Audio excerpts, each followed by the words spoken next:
Well, welcome to the Walk of Honor. My name is Tim Patrick. I'm the chair of the Longview Walk of Honor Task Force, and I want to thank you all for being here today. The purpose of the Longview Walk of Honor is to give recognition to several individuals who've made a significant historical, cultural, and societal impact on Longview or beyond. The collection of individuals that we're honoring today have indeed made a significant impact, and we're thrilled to recognize them as part of our inaugural effort. Before we introduce the honorees, I wanted to take a moment to give you a little bit of history on the project. Back in 2019, I approached Andy Mack while sitting in his chair with the idea of creating the Walk of Stars for Longview, and based on the concept of the Walk of Fame in Hollywood. This was something I'd been thinking about, honestly, for about 25 years, and it was finally good to get someone to pay attention to it. He suggested to the city council that they create a task force, and that's how we are here today. So with the representation from every part of Longview, the Longview Walk of Stars task force got to work refining the original idea into reality. Very quickly, the task force determined that we didn't want a Walk of Stars to be about celebrity, but instead to be about impact. We wanted to honor individuals who had a clear connection to Longview and also made a positive impact in Longview or beyond, regardless of whether they were world famous. And so the Walk of Stars became the Walk of Honor. Unfortunately, just a few weeks after the project guidelines were adopted by City Council, the world got turned upside down by COVID-19, so the effort was on pause for a while. As we know, that was a long pause. But this past year, we reignited the project, and I'm beyond thankful that we are finally here today. I want to thank the members of the task force. If you served at any point on the task force, please raise your hand. Thank you.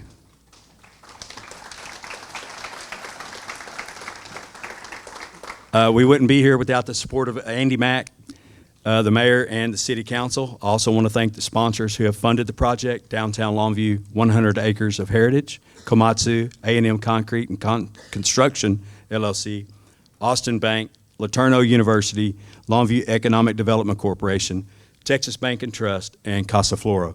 I also want to thank Longview Museum of Fine Arts and Gregg County Historical Museum for their partnership on the event.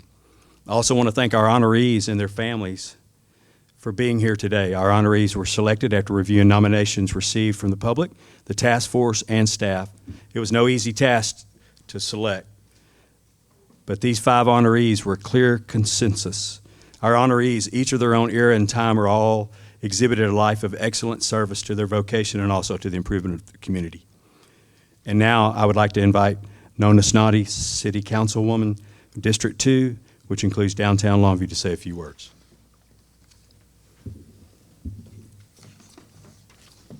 Thank you. Good evening, everyone. And again, thank you so much for being here today. Now, we are here today on an amazing day to celebrate an amazing occasion, honoring some amazing people. Now, I am very proud to be here today to read the very first proclamation honoring our honorees today for the Longview Walk of Honor. Proclamation regarding Longview Walk of Honor Day, September 24th, 2023. Whereas the Longview Walk of Honor Task Force has requested that the mayor, by proclamation, recognize September 24th, 2023 as Longview Walk of Honor Day in the city of Longview. And whereas the Walk of Honor seeks to create a lasting commemoration of individuals who helped shape the history of our community by making significant achievements in Longview and beyond.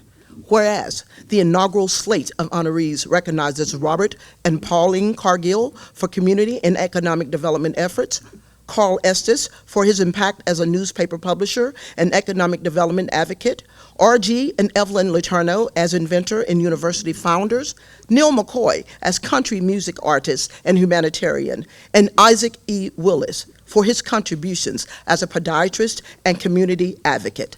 And now, therefore, I, Dr. Andy Mack, by the authority vested in me as mayor of the city of Longview, do hereby proclaim September 24th, 2023 as Longview Walk of Honor Day in Longview. Thank you. The next voice you will hear will be that of Kathy Kaplan. She will be presenting Robert and Pauline Cargill. Thank you. Thank you. Good afternoon. Wow, this is a really neat crowd. My name is Kathy Kaplan, a granddaughter of Robert and Pauline Cargill. As a child, you don't always appreciate the impact that your parents or grandparents have beyond your own family. But as you grow and mature, you begin to fully appreciate the lives of your loved ones. Robert and Pauline Cargill truly made significant contributions to the development of Longview and East Texas. Together, they invested in businesses, attracted new business investment to East Texas, and volunteered for multiple civic causes. Robert was born in Harrison County in 1909. Pauline was born on Whatley Road near Longview in 1912. Pauline's uncle Martin Hayes, Robert, and a few others opened the East Texas Wholesale Grocery Company on 2nd Street in 1938.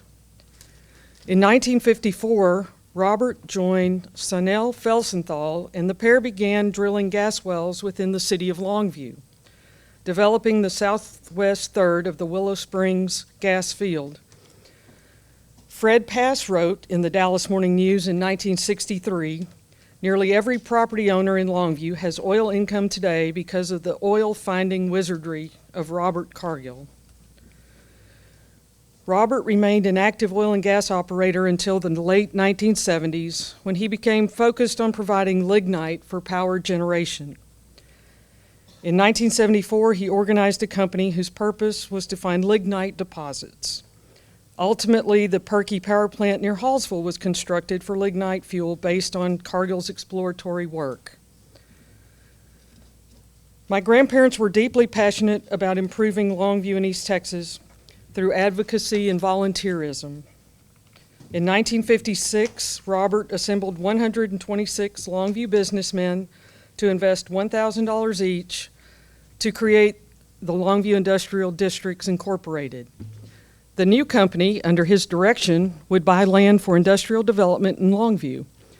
By 1964, he had brought more than 30 companies to Longview, including the Schlitz Brewery, Sunoco, and the Sunlightner Cookie Company.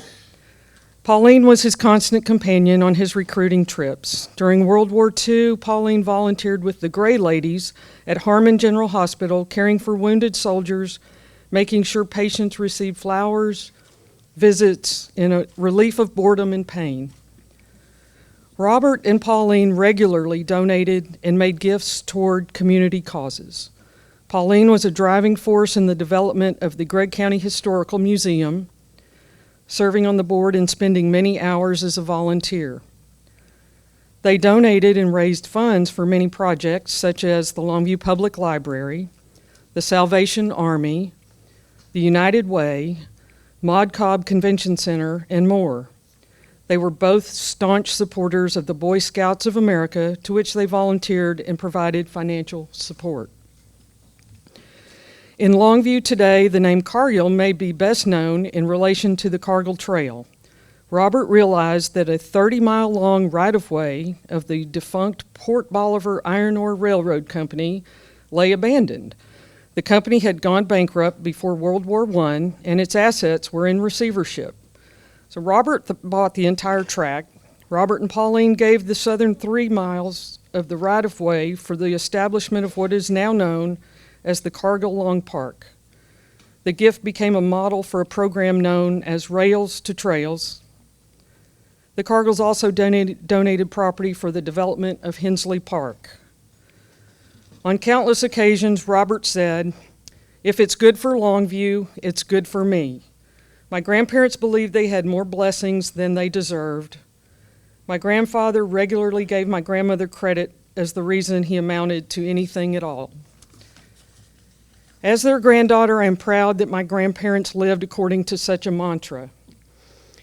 I saw a sign associated with a church somewhere along my travels between Longview and Houston recently, which included this phrase, "The life you live is the lesson you teach." I believe my grandparents would be proud of their hometown and how it continues to grow. I believe they would also be proud of their families who continue to find and support causes in their respective lives, as well as here in Longview. So thank you for this honor on behalf of the entire family, including Robert Jr. and his children, William, Tom, and Hope, who couldn't be here today, and the entire Kaplan family. To help accept this honor, I'd like to have my siblings, Jerry, Julie, Melanie, and Carrie, join me. We are grateful to the City of Longview, all of the generous sponsors supporting this event, the Walk of Honor Committee, and Sean Hara. Thank you very much.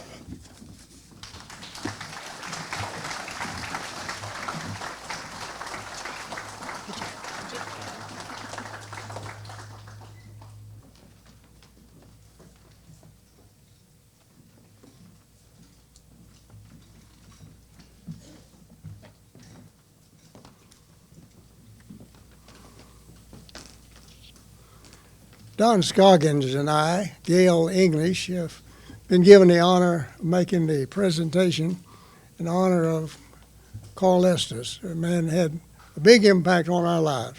Don and I both worked almost 40 years each at Texas Eastman.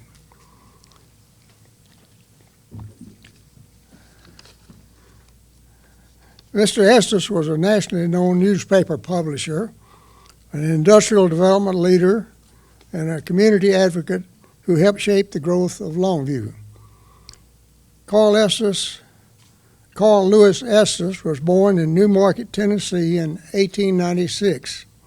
He attended East Texas State Teachers College, now known as Texas A&M University at Commerce. While serving as the editor of the college newspaper, he became interested in journalism as a career. He subsequently worked for the Commerce Journal, the Denison Herald, and the Tyler Courier. He founded the Tyler Telegraph in 1930, and 4 years later, he purchased the Longview Daily News and the Longview Morning Journal. He also owned and published the Longview Lens, the Gregtonian, the Van Free Press, the Carthage Panola Watchman, the East Texas Oil Museum, East Texas Dairyman, the Wood County Record, and the Mineola Monitor. Carl had a passion for making Longview and East Texas a better place.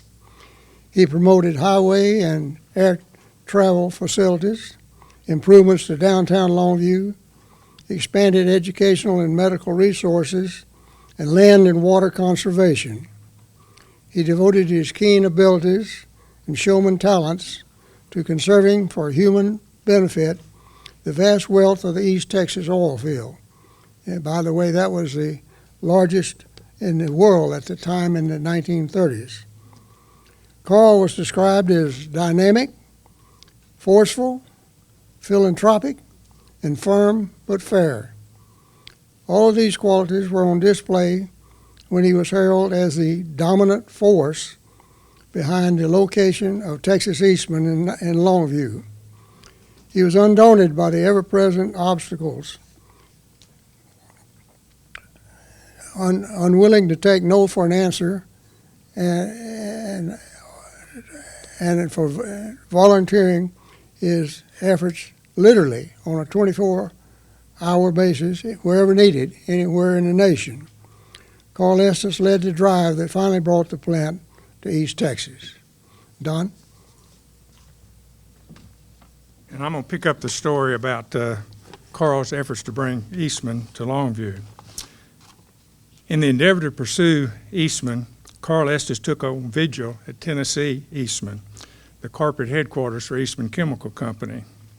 He flew more than 59,000 miles, contacted individuals in 39 states in the District of Columbia, and talked to more than 2,000 people, including owners of land, heirs to property, and public officials. Needless to say, Carl really wanted Eastman to come to Longview. Estes was also instrumental in bringing R.G. and Evelyn LeTourneau to Longview, where they established a manufacturing facility and opened a technical college now called LeTourneau University. As chairman of the Sabine Watershed Association, Carl was active in the development of water resources of East Texas for industrial, recreational, and transportation uses. In addition to all of that, Carl served the country in the cavalry in World War I and was a lieutenant commander in the Navy in World War II. Lady Bird Johnson was a friend of Carl, who she called the catalyst of Longview. She recalls Carl describing Longview in this way: "I'm just an old farmer that's got just one daughter, and she's buck-toothed and freckle-faced, but I'm going to dress her up and get her educated. I'm going to make something out of her." Thank you, Carl, for working tirelessly to improve Longview. Accepting the Walk of Honor on behalf of Carl Estes is Tim Thornton, editor of the Longview News Journal. Thank you.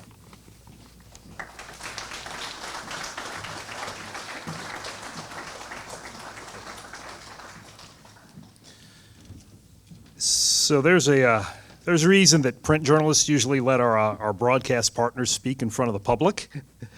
Having said that, I would like to take this opportunity to congratulate and also to thank the city, the mayor, the sponsors of today's event. What a great event this is. I hope that this Walk of Honor will partner with the work already done at Heritage Plaza to really fully tell the story of Longview for generations to come. I'd like to congratulate the honorees, the LeTourneaus, the Cargills, Dr. Willis, Neal McCoy, and of course, Carl Estes.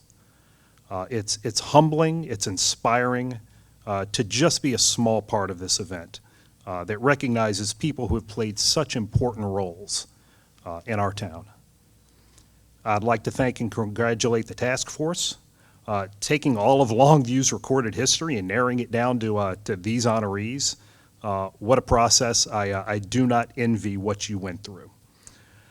From everything that I've heard, from everything that I've read, I have to believe that Carl Estes would have been particularly appreciative of this honor, as it combines two of his great loves, the craft of journalism and the city of Longview.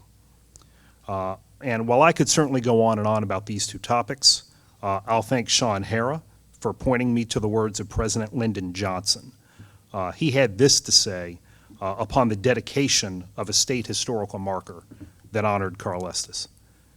It read, he said, "Carl Estes left his mark on Texas, and that's a lot to say for any man.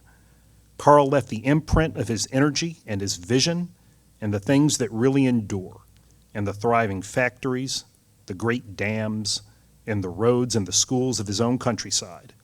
He was first and last a newspaper man, always fearless, always outspoken and fervent.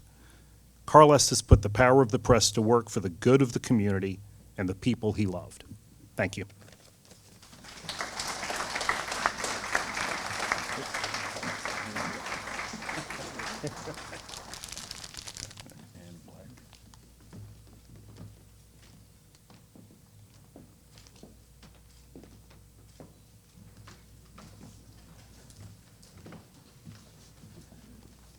Good afternoon, friends. I'm Dale Lunsford, the Chancellor at LeTourneau University, and let me tell you, on behalf of our university, all the faculty, the students, the staff, the Board of Trustees, the thousands of alumni all over the world, I want you to know how thrilled we are to have the city to recognize our founders today.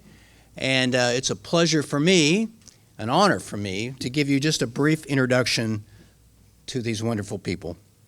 R.G. and Evelyn LeTourneau came to Longview in 1945 to build a new manufacturing plant for their earth-moving equipment business. Even then, when they came, Mr. LeTourneau was one of America's most successful businessmen and one of the most prolific inventors in the nation's history. R.G. LeTourneau, Inc. had manufacturing facilities all over the world, and Mr. LeTourneau had built 3/4 of all the earth-moving equipment used by the Allied forces in World War II. Over the course of his life, he secured nearly 300 patents related to earth-moving equipment, manufacturing processes, and machine tools. As we just heard, the Longview News Journal publisher Carl Estes was the one who invited R.G. and Evelyn to visit from their home in Vicksburg, Mississippi, and consider building a new manufacturing facility near Dangerfield, near the Lone Star Steel plant there. However, the history of our city was changed forever when they flew over Harmon General Hospital. The hospital had been recently decommissioned with the end of the war, and Evelyn immediately envisioned that property as a new technical college that could train returning soldiers for their careers. RG saw the value of a nearby property to build a manufacturing plant and a proving ground for all of his earth-moving equipment. Together, RG and Evelyn founded LeTourneau Technical Institute in 1946. And today, LeTourneau University is one of the best-known Christian universities in the world. RG built his plant just down the street, and that property today, you probably know, is Komatsu, the builder continuing to build earth-moving equipment, including the largest front loader built in the world. In addition to choosing a new facility here, Evelyn and RG chose to make Longview their home, and they were here until their deaths. While in Longview, Mr. LeTourneau not only maintained leadership in the earth-moving business, but he entered the offshore drilling business as well with a famous partner, a man named George H.W. Bush, the future President of the United States. And soon, LeTourneau became a leader in that industry as well. Even today, LeTourneau-class drilling rigs are well known throughout the energy industry. RG and Evelyn were also known for their generosity and for their Christian faith, famously giving away 90% of their income. Mrs. LeTourneau was named the National Mother of the Year in Los Angeles in 1969. And Mr. LeTourneau left Longview every weekend to speak to Christian and business groups all over the nation. With humility, he reminded everyone, and he would want me to say this to you today, that he was just a mechanic that the Lord had blessed. He said that he ran his businesses and lived his life with the wisdom of Matthew 6:33. Jesus said, "Don't worry about today's problems, but seek first God's kingdom and God's right ways, and He will meet your needs." It's been 78 years since RG and Evelyn took that flight over Longview and saw Harmon Hospital. There is no doubting the significant impact that they had here. They created tens of thousands of jobs, and tens of thousands of students came here from all 50 states and around the world to study. Churches everywhere, even today, continue to point to the LeTourneaus as an example of faithful Christians in business. And the LeTourneau family are still leaders in our community today. And accepting the honor for RG and Evelyn today is their nephew, Mr. Harold LeTourneau.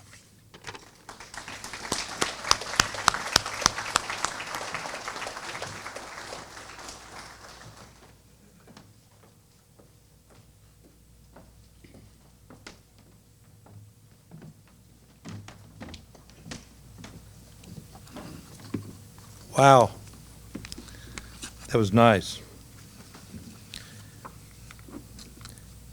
I am Harold LeTourneau, the great nephew of RG, which has impressed me all my life. I'm honored to have my cousin with me, Brenda LeTourneau, and to accept this award. On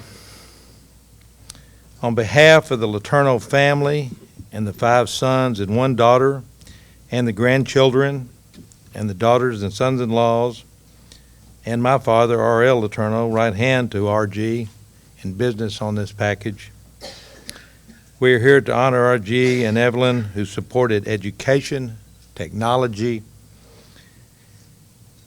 training, and hiring locally. Many jobs.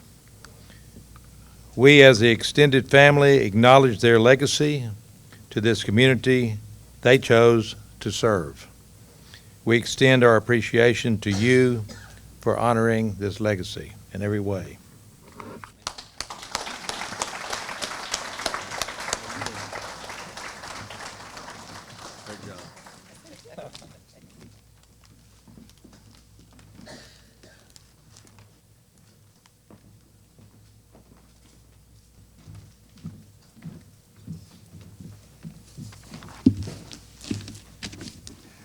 Good afternoon. My name is Gary. I'm the older brother of Neal McCoy, and this is his older sister, Barbara. I'm the middle kid. Yeah. Go ahead. Originally from Jacksonville, Texas, Neal McCoy has made Longview his home for several decades. His real job is as a country music artist. He is Country Music Entertainer of the Year, Country Music Association Humanitarian of the Year, and the founder of the East Texas Angel Network.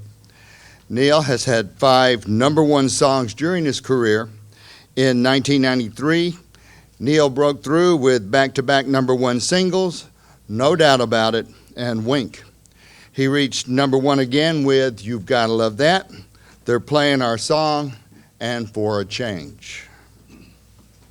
As you all know and are aware, my sister-in-law, Melinda, and Neal started the East Texas Angel Network Foundation. They did this for the enhancement of the lives of families here in East Texas whose child may be suffering from a serious or life-threatening disease. Neal hosts an annual East Texas Angel Network concert in Longview to raise funds for those families who need it. The show that he is going to put on, and he has returned here this week to do just that, will have many notable artists in it, comedians and entertainers. In the past, he has had people like Charlie Pride, Jack Hanna, Wayne Newton, Vince Gill, and many, many more. And in fact, when he came back, he got busy immediately, and they have been working toward this thing that is coming up next week. Different activities, fundraisers, golf tournaments, and yes, of course, the concert that has been sold out. When Neal was awarded the CMA, Humanitarian of the Year Award, in 2005 for the work of the East Texas Angel Network, the honor included the opportunity to construct a new community-built playground. He naturally chose to build it in Longview, and the playground now stands at Spring Hill Park. Neal has been an active supporter, as we all know, of the troops in our country, including performing on 17 different USO tours. And in 2016, Neal began reciting the Pledge of Allegiance daily, live on Facebook, every morning.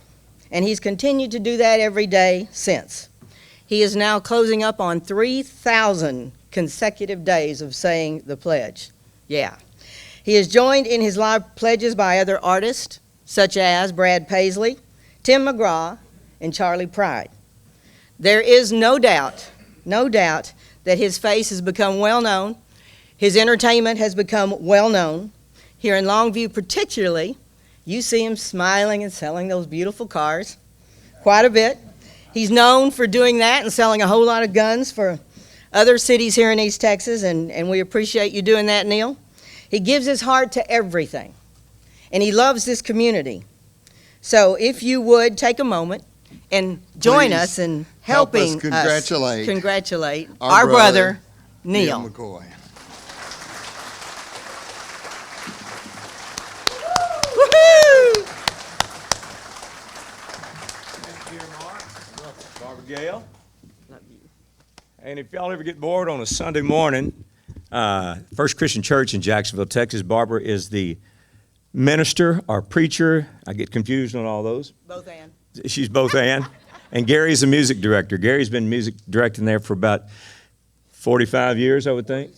46 years. I'm pretty good. And Barbara's leading a sermon, and the black sheep is out running the country.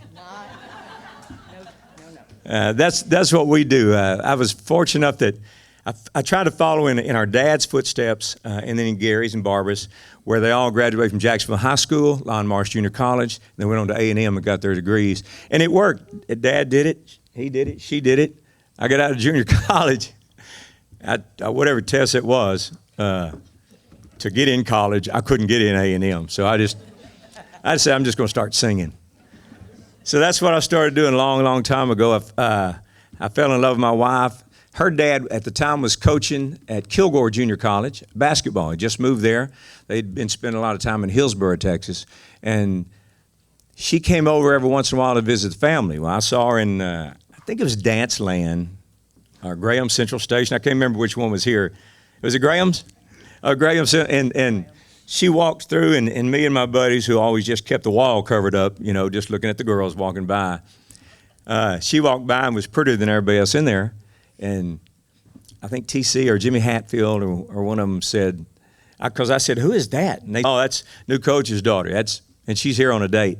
I said, okay. So I didn't bother. Anyway, we ended up talking the next weekend, and after her mom and parents had all got together and they'd ordered the wedding dress and the invitations and all that stuff, we ended up eloping in Hallsville. I know Judge Mary Cole was the JP over there. We eloped in Hallsville, and then we were trying to work our way to Houston to spend the honeymoon night, and we got as far as Nacogdoches at the Holiday Inn. So that's where pretty simple life. But thank y'all, Sean, everybody involved in this thing. I appreciate Gary and Barbara coming over here.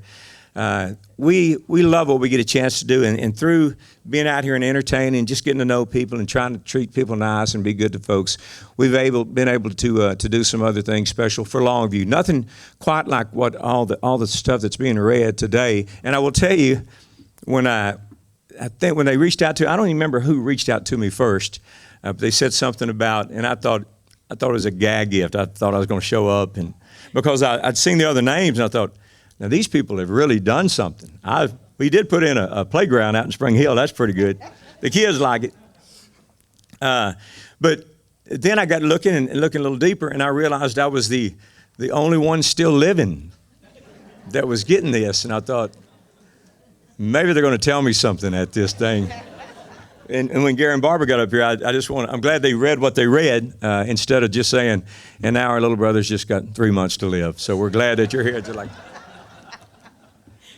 we appreciate you being here. Barbara mentioned that about the Pledge of Allegiance to the United States of America. Our mom is from the Philippines. She's passed now, and our dad's passed now. But Dad, I won't bore you with the story, but Dad, after he graduated from A&M, got his diploma and got his draft papers about the same time. Supposed to go to Korea and fight for our country. Last second, they decided, to send him to the Philippines with his engineering degree and surveying degree so he could start locating stuff on maps for the Filipinos and for Americans. We are all allies then. And Dad fell in love, and it only makes sense because Dad was from Jacksonville, Texas, small town guy. He didn't know much about getting out, and when you're from a small town, and I consider Longview a small town. It may be bigger than what some people think, but it's just got that small town kind of feel to it, I think, which is all the people that serve around here have done all the right things to keep it that way. Even though the businesses they bring in are huge, the numbers they bring in are huge, it's still a small town. So Dad, when he graduated from A&M, he went off to the Philippines and fell in love, probably just about as soon as he saw my mom. It probably didn't take him long. And they got married, and then they had Gary was born in the Philippines, and then they were trying to get back to Jacksonville because that's what he wanted to do. They stopped in Dallas long enough to have Barbara. And then 3 years later, yeah, that's right, they had me. But I love East Texas. I get asked all the time, why do you still live in Longview? Why haven't you moved? There's been so many people that have moved, especially in the entertainment business. I said, we just thought, my wife and I talked about it, we just thought this is a great place to raise children, to kind of figure out what family's about and go that route. And fortunately, we stuck with that. I didn't move to Nashville. I didn't have to go there to get my record deal. I was fortunate. So I did have, everybody was there, from management companies to record labels to lawyers to you name it, booking agents. They all lived in Nashville. But I chose to just go there and get my stuff done when I had to, and then I would get out of there and come back home. And I'm still on the road. You can ask my wife. I'm still on the road 180 to 200 days a year. And I know some of you that don't keep up with us, are thinking, well, what are you doing? What is there to do? We still do concerts. We do concerts all over the country, and that is what we're pretty good at, because it's just entertaining people and trying to be nice to people. And so to be on this list, I'm gonna quit talking. To be on this list is really it's a huge deal for me, because we do the things that we do, certainly not to be recognized, just like the other people that have already talked about their parents and grandparents and kinfolk. I think that's the people that don't talk about it are the ones that, when you do get a crew together, like the task force, that always, when they said task force, I thought, oh my gosh, I didn't know, that sounds like FBI kind of stuff, or criminal investigation, the task force, but I guess you're just assigned to a task. And I know a couple of them. David Choi is here, and that's probably going to get me in trouble just mentioning his name, but David's back there, and I don't doubt that he put my name in there for people to talk about. But Barbara mentioned a while ago, I say the Pledge of Allegiance every day. I drifted off, I apologize. I'm ADHD, I'm ADD, I got a lot of things going on. But the great thing is, when I was born, they didn't put me on medicine. They just, everybody just kind of accepted you. And so in a regular day, maybe a summer day, my parents would put me out at 7 in the morning, and I'd run and run and run and run. And then about 8 o'clock, when the sun was going down, I wasn't ADD no more. Just got home, went to sleep. So I always got accused of that, and just like today, I've been rambling. But Barbara mentioned the Pledge of Allegiance. I started that 7 years, 8 months, and 11 days ago, 2016, early 2016. They were trying to figure out who was going to be the Republican nominee and the Democratic nominee, and they were already starting to go back and forth. And I said, well, I just kind of made a conscious decision. I said, the one thing I can do is I told my wife, I said, I'm going to say the Pledge of Allegiance and on my Facebook, and I just see what people say, and sure enough, people were writing to me and going, oh, that's cool, or are you okay, and so I started, and it's just continued on, and it now, to people who don't have anyone around anymore, I speak to a lot of older people, they religiously listen for that Pledge of Allegiance. It makes their day. They have something to be accountable to, and so that's why I continue to do it. And I'm sure there'll come a day. And I was fortunate that we lost our dad 6 years ago and our mom about 5 years ago, and I was still able to work the pledge in. So until I'm just sick enough that I can't get up and do it or can't talk, I'm going to continue to do it. And it's something that we're proud of. We hope you're proud. And I'd like to encourage you to join me. If you're not doing anything at 10 in the morning, 10 a.m. 9 a.m. Central Time. I do change it usually, depending on where we are. But 9 a.m. Central Time, just go to Facebook, at Neal McCoy Music. It's pretty simple. And you can say the Pledge of Allegiance. I know it's just a small thing, but it's some way you're showing support for our country, no matter where we're headed or where you think we're headed or where we're coming back to. The one thing you can do is just say that you love your country. So, and matter of fact, I'm going to invite you to say it with me. The only thing that we do say different than when you're a kid, it's when you get to one nation under God, there's not a comma in between nation and under. So it's just one nation under God. That's how it reads. And I realized the way you learned it when you were young is it's a kind of a cadence. It made it easier for kids. I pledge allegiance to the flag of the United States. So one nation under God. So, but if you just, and I'm pretty, I know what's going on, but these guys right here, they do all the, they're doing the grunt work for me to get to heaven, I think. I'm hoping they are. Oh, my God. We're trying. Yeah, this could have been a whole nother meeting. I'm just saying. But if you will and want to stand up and take your hats off and put your hand over your heart and say the Pledge of Allegiance, if you can, stand up to this flag right here, y'all. And when you get one nation under God, there's not a pause there. Other than that, it's pretty straight ahead. Here we go. I pledge allegiance to the flag of the United States of America and to the republic for which it stands, one nation under God, indivisible, with liberty and justice for all. Amen. Amen. Thank you, y'all. Hey, thank you very much, all the people, for being this a big deal. Barbara? You go ahead and get by that gentleman. Thank you. All right. Yeah. Gary Mark? Yeah, We Neal, love that's you. yours. Oh, I appreciate it. We're going to give you that. Okay, thank you. You're welcome. You want me to hold it? You good. And we got one more. Hey. Oh, I get. Oh, Oh, wow. wow. Oh, You want me to hold them for you? yeah. Hey, hold these flowers. I'll hold the flowers. My wife's gonna get them. You might well hold them. Oh, I love it. I love it. Smile, kids. I'm trying. All right. Good evening. You know, I really didn't mind doing this too much, but why I have to follow Neal McCoy? Okay. Dr. Willis was a very good friend of mine. I first met him when I was 6. We used to swim together at the pool before the city destroyed it on 16th Street, where the park is. And he loved to swim. He was an old country boy, like my daddy. And he liked to swim. And one day I was out there in the pool with some little girls. I was about 7 or 8 at that time, and we were playing in the pool, little old fast girls. Dr. Willis walked by because he was very good looking, cut a nice stature. And the little girl said, "Who is that?" And I said, "Oh, that's Dr. Willis." See, I knew him, they didn't. And they said, "You know him?" I said, "Yeah, I know him." And about that time, Dr. Willis walked by and he said, "Hey, Ted." That's me. So I was the man that day. But Dr. Willis, again, was a very special person to me. And as I read this, I take it all to heart. Because when you've known somebody over 50 years and spent time with Selwyn and his late brother Ike, Miss Leslie, you just get it real close, even with April and them 2 fine-looking boys they got. And you just get close to them, you know what I mean? You don't have to fake it, it's just real. Like I'm up here now because I would never do this hardly for anybody. I'm not a public speaker, I'm really not. But I love Selwyn and I love Dr. Willis and his family. They were just good people. Dr. Isaac Eugene Willis was a Longview podiatrist and civic leader. He was born on September 24th, 1929 in Selma, Alabama, to Isaac Eugene Willis and Rosetta Gordon Willis. After graduating school, he attended and graduated from Knoxville College in Tennessee.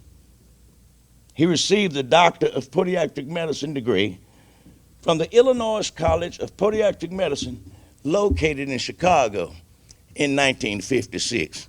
I was 5. After graduation, Dr. Willis discovered a need for podiatrists in Northeast Texas. He moved to Longview, Texas in 1957 and established his podiatry practice on Court Street. That was right next to the place where I got my hair cut. It was a barber shop over there too. In 1963, he relocated his practice to 1414 East Young Street. The present location of the practice is 609 Whaley Street. After starting his practice, Dr. Willis devoted much of his time to community and professional activities. He was a member of the American Podiatric Medical Association, the Texas Podiatric Medical Association, and was a charter member of the National Podiatric Medical Association, or the NPMA. One of the goals of the NPMA was to recruit minority students into podiatry. You know, when Dr. Willis first started his practice, most people that I knew had no idea what a podiatrist was. They didn't know what, and I didn't either. Dr. Willis was vice president of the East Texas Medical, Dental, and Pharmaceutical Association and a member of the American Public Health Association. In 1968, Texas Governor John Connally appointed Dr. Willis to the prestigious 6-member state board of podiatry examiners, becoming the first African American appointed to the board. He served on the board for 19 years under 3 governors, twice serving as president of the board.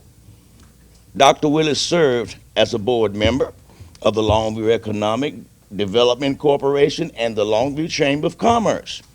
He served as a board member on other organizations, including the Greater Longview United Way, the local chapter of the American Red Cross, the Good Shepherd Foundation, the Hospital Authority, Longview Planning and Zoning Commission, the Gregg County Juvenile Committee, the East Texas Council of Governments. Dr. Willis also had a passion for education. With other civic leaders in the 1960s, he assisted with the integration of the Longview Independent School District. That was quite a job.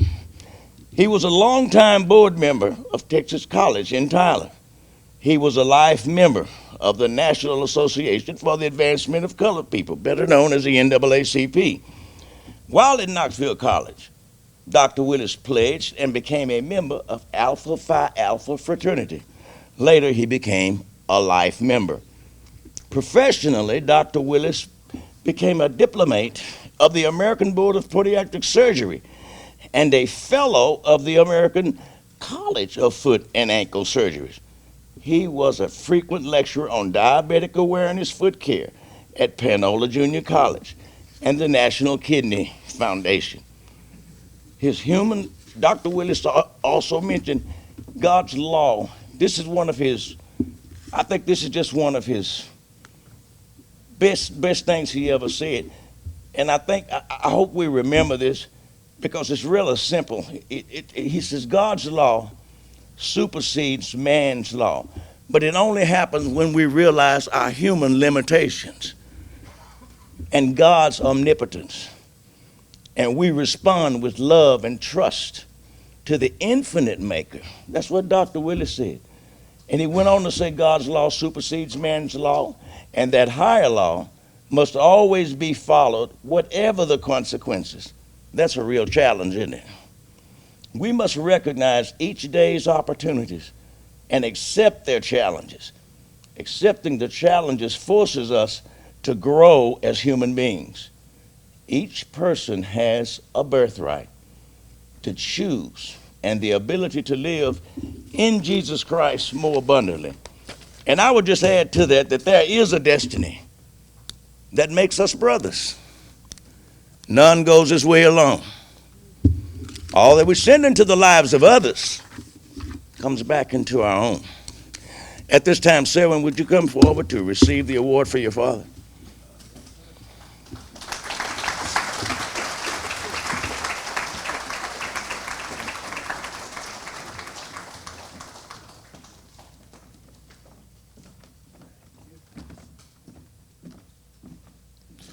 Thank you, Mr. Williams.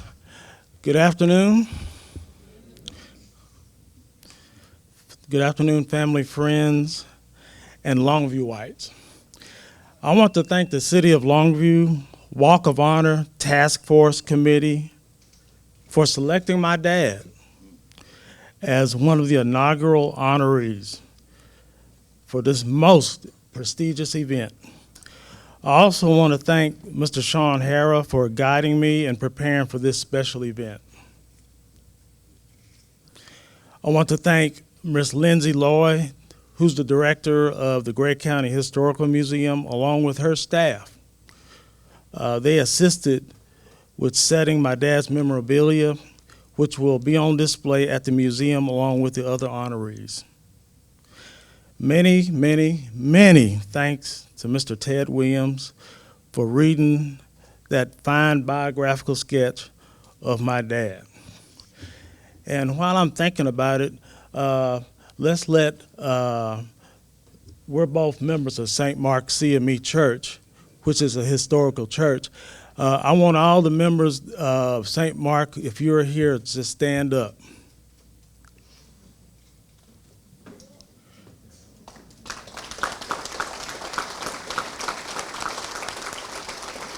Thank you. And while we're at this, I want my family, my friends, if you are a Willis, Jones Peel, if you're a Gatson, I want you all to stand up.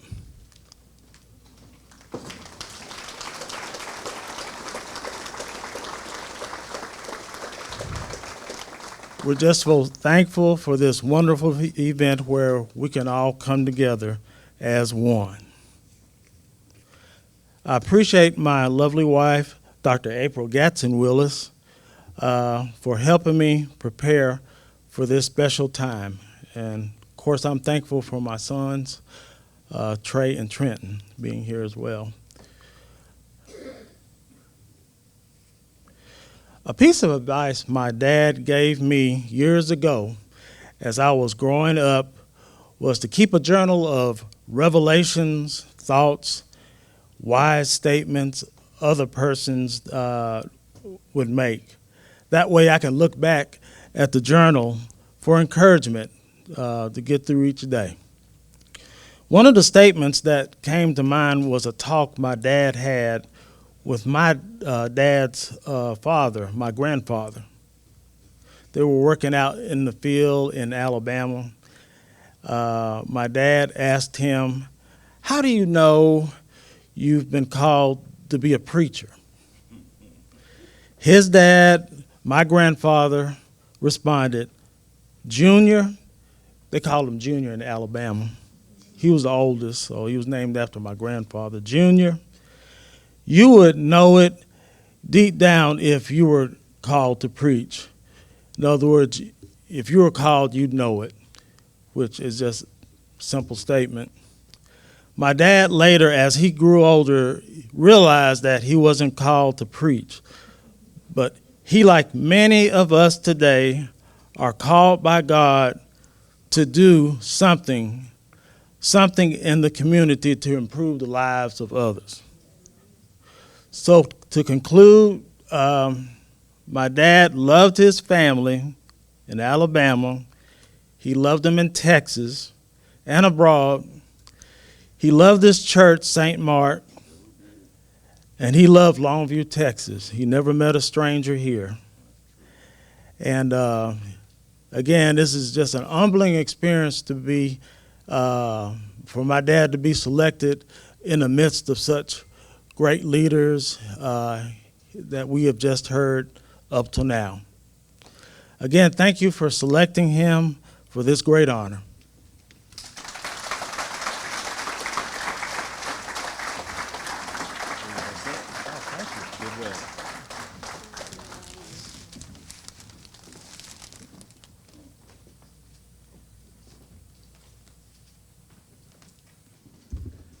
You were all great and a great contribution. Thank you very much. Well, that, my friends, is the inaugural class of the Longview Walk of Honor. After hearing about each of these honorees, I hope it is clear as it is to you, to me, that each have made a significant impact on our community. May we all be inspired to follow our examples of service. Now, I want to encourage you to visit the Gregg County Historical Museum, which is just around the corner from here, to view a temporary exhibit featuring mementos and additional history about each of the honorees. And once again, I want to thank our task force, our sponsors, and our honorees for making this day possible. Thank you all for coming.